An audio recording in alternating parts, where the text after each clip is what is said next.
Boa tarde, meu nome é Enzo, eu faço parte da turma que teve tutoria de infecção do trato urinário em pacientes pediátricos hoje, no dia 3 de março de 26, com a doutora Fernanda, mas eu estive ausente por conta de uma atividade do centro acadêmico para recepcionar os calouros de 2026, então eu queria gravar esse vídeo para demonstrar o meu resumo e também mostrar o processo respondendo às perguntas propostas no plano de ensino. Então, o ITU em pacientes pediátricos, a ITU em geral, ela se trata de um processo inflamatório sintomático gerado por um germe patogênico no sistema urinário. Isso de acordo com a Sociedade Brasileira de Pediatria. Sistema urinário compreendendo a bexiga, os ureteres e os rins. E basicamente a maneira que isso acontece é diante de duas vias, a via ascendente e a via hematogênica. A via ascendente sendo bem mais comum, em que basicamente agentes patogênicos muito provenientes da flora fecal, como a Escherichia coli, colonizam a área periureteral e aí eles ascendem até a bexiga via uretra, como demonstra aqui, e também até os rins via ureteres. Então, como a gente pode ver dessa maneira aqui. Algumas causas disso, que eu vou me aprofundar depois, são o esvaziamento incompleto, a má higiênica, pacientes não circuncidados, no caso dos meninos, refluxo vesículo-ureteral, mas também pode ocorrer da via hematogênica, apesar de ser bastante rara, que basicamente ocorre a partir de uma septicemia e devido ao grande fluxo sanguíneo renal, o agente vai acabar alcançando aqui o rim pelas artérias renais. Ela é rara, exceto em neonatos imunocomprometidos, que pode ocorrer. Então, o quadro clínico, ele basicamente não vai ter. A principal sinal dele vai ser a febre sem sinais localizatórios, ou seja, não vai ter alguma. Por exemplo, uma tosse associada que poderia indicar mais um quadro respiratório. Então, vai ser uma febre sem sinais localizatórios. O quadro também ele pode variar de acordo com a idade. O neonato e o lactente ele pode se demonstrar febril, como eu já falei, e irritado. Então, o paciente ele não tem a capacidade de verbalizar, então, principalmente vai mostrar essa febre. E já os que têm capacidade de verbalizar, que são as crianças mais velhas, elas vão ter um quadro similar ao do adulto, ou seja, pode demonstrar uma disúria, uma dor em hipogastro, uma dor em lombar, no caso de uma pielonefrite, e também tem alguns sintomas menos comuns. Aqui, de acordo com esse quadro da diretriz da SBP, pode demonstrar dor abdominal, icterícia, hematúria, urina fétida, que a mãe também pode relatar. E além disso, também nessa fase de desenvolvimento pode-se demonstrar uma anorexia ou pouco ganho ponderal relativo ao que é esperado, né, na criança nessa idade. Então, esse é o quadro clínico. Dos fatores de risco, aqui também tem outro quadro que demonstra alguns, mas basicamente eu peguei aqui alguns dos mais importantes. Então, por sexo, a prevalência até o primeiro ano de vida, ela prevalece mais no sexo masculino, justamente devido à não circuncisão, ou seja, vai acumular ali um resto de urina que basicamente se dá como um meio de cultura e ocorre a via ascendente, como eu expliquei aqui em cima, que é mais prevalente então no masculino do que no sexo feminino. Só que isso se inverte, inclusive se aprimora após o primeiro ano de vida.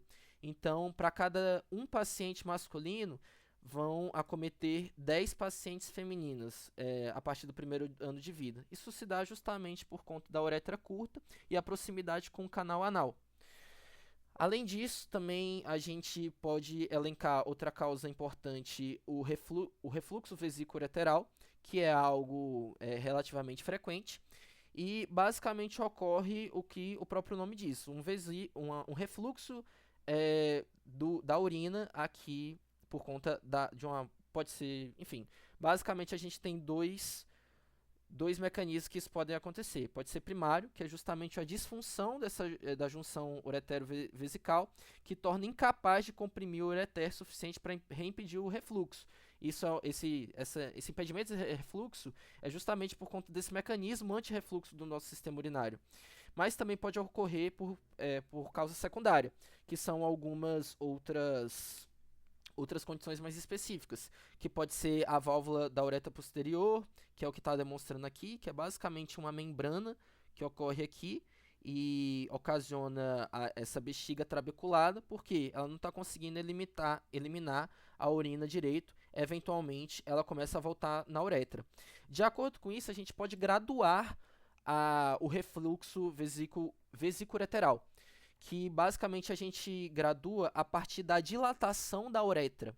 Então, se apenas acontece um refluxo para o ureter sem necessariamente alcançar o rim, a gente vai ter um grau 1. Agora, se ele alcança o rim, mas não tem dilatação, grau 2.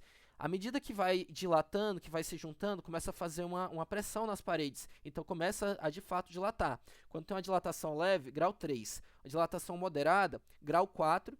E uma dilatação severa, que já acontece essa formação aqui que a gente chama de bocelamento severo, né, dos cálices que a gente vê aqui no rim. Já a gente classifica como grau 5. Esses dois já necessitam de um tratamento um pouco mais específico que a gente vai abordar lá na frente, que vai ser uma quimioprofilaxia. Também tem as ligadas às CACUTs, que são as anomalias congênitas de rim e trato urinário, que são basicamente anomalias congênitas que vão gerar uma estase da urina em qualquer ponto do trato urinário. Se essa estase for a nível de bexiga, então vai elevar ainda mais a chance de ter ITU. Como é solicitado lá no plano de ensino, tem os fatores predisponentes e os fatores desencadeantes. Os fatores predisponentes, o principal que eu achei na literatura foi justamente a constipação intestinal. Eu não tive tanta certeza em relação a isso, em relação à explicação disso, mas pelo que eu entendi, vai ter uma constipação intestinal que vai acabar obstruindo a bexiga mecanicamente e isso vai dificultar o esvaziamento. Eu até botei uma nota aqui de confirmar com os professores, infelizmente não tive a oportunidade de perguntar, mas depois posso tirar essa dúvida só para lembrar mesmo. Outros fatores predisponentes, apesar de serem fatores mutáveis, a higiene adequada, afinal, se já ocorre uma higiene adequada ou uma persistência da fralda suja, que pode ser até um hábito dos pais, pode começar a ter realmente esse maior risco de ter a ITU. A ausência de circuncisão, como eu já expliquei, sexo feminino, o CACUT, que ocorre a estase urinária, como eu expliquei aqui em cima, e o refluxo vesicureteral. E agora, outros fatores desencadeantes, a gente pode pensar em diarreia e fralda suja, que justamente vai promover a proliferação dos agentes patógenos, dos agentes patogênicos, a baixa ingesta hídrica, que vai basicamente não vai fazer urinar tanto, isso pode ocorrer a proliferação. Caso o paciente tenha uma retenção urinária que não está acostumado que tem algum problema de conseguir guardar a urina, né? Segurar o xixi, né? Se tiver alguma sonda vesical ou se tiver feito algum antibiótico recente, porque isso vai promover a proliferação de agentes. Em relação à conduta, basicamente a gente tem que fazer o diagnóstico a partir da febre, sem sinais localizatórios, como eu falei ali em cima. Pode-se realizar a anamnese e o exame físico, mas raramente vai ter um achado nesse último. A gente pode ver o ganho ponderal estagnado, a gente pode ver um histórico de DVI, ou seja, ver se tem uma incontinência, uma urgência urinária, jato fraco.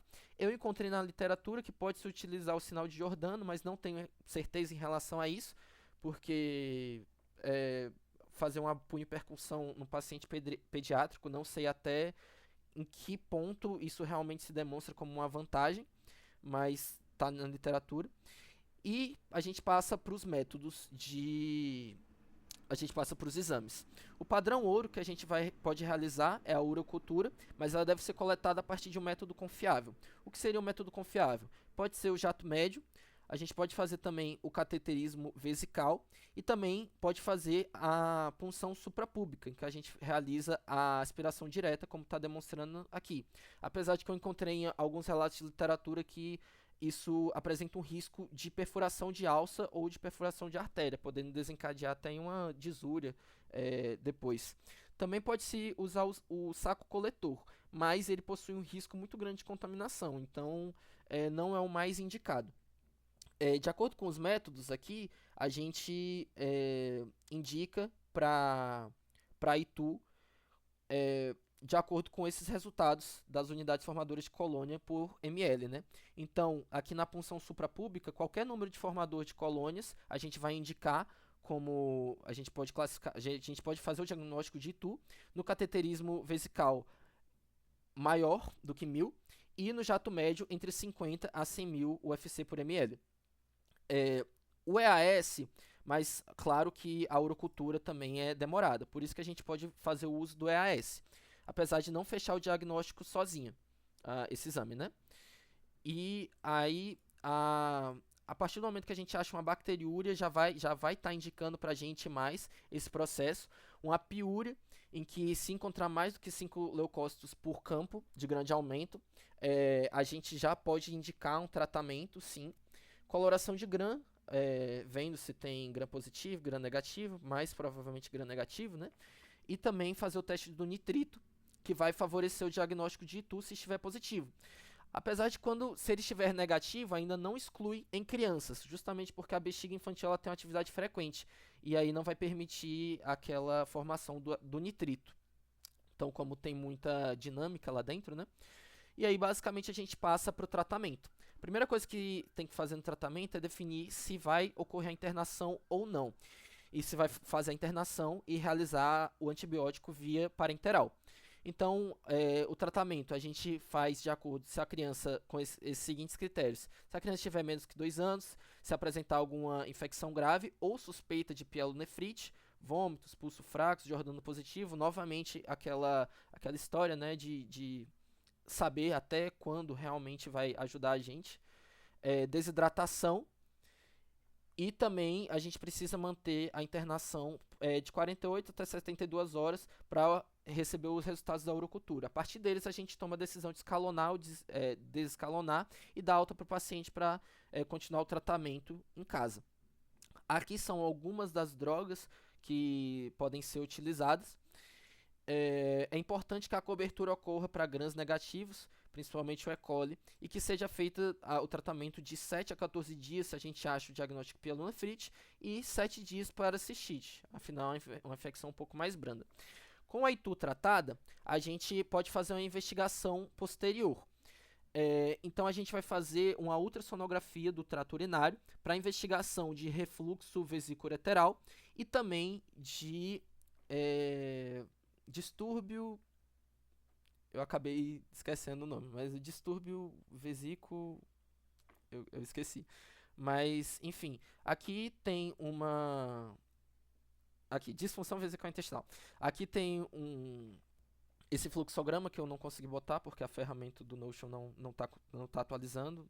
E aí, aqui basicamente mostra exatamente o que eu descrevi aqui de uma maneira um pouco mais didática. Então, com a Itu tratada, a gente vai fazer ultrassom do trato urinário. Vai fazer, se tiver uma evidência de acometimento do parêmico ou Itu recorrente, a gente vai fazer esse exame aqui. A gente pode considerar fazer esse exame, que é o uretrocistografia miccional, que basicamente é esse exame aqui, que basicamente vai aplicar o contraste e fazer uma radiografia. A partir disso, a gente vai descobrir se tem um refluxo vesículo-ureteral ausente ou presente. Caso esteja presente, e isso é importante, se ele estiver presente nos graus 4 e 5, que eu mostrei bem aqui em cima, a gente vai realizar a quimioprofilaxia. Essa quimioprofilaxia vai ser justamente para poder evitar uma cicatriz renal, que é o grande risco, e também indicar uma correção cirúrgica. Caso não esteja presente, a gente vai seguir o segmento clínico. Agora, caso tenha uma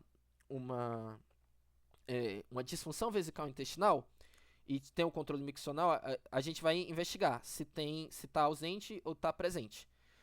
Deveria ter, né?